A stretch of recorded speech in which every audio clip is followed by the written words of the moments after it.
In today's video, I'm going to teach you Xero bills, how to create a bill, 5 minutes.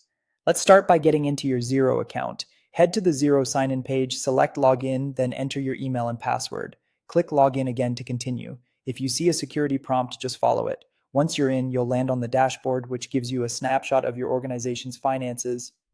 From here, open the business menu at the top, choose bills to pay.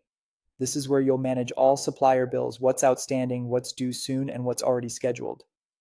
To add a new one, click New Bill. This opens a blank bill form where you'll copy details from your supplier's invoice. Start by choosing the supplier contact.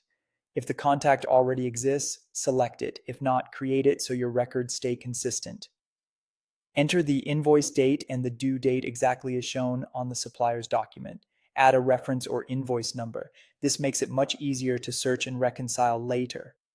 Check the currency if you work with overseas suppliers, and consider attaching a copy of the invoice so anyone reviewing the bill has the original on hand.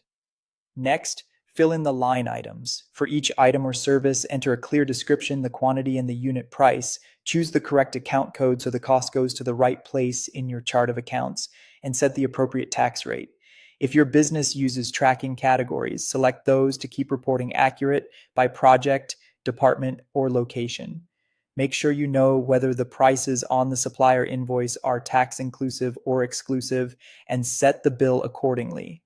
As you go, watch the subtotal, tax, and total to make sure they match the supplier's totals. If they don't, double check for rounding, missing lines, or an incorrect tax rate.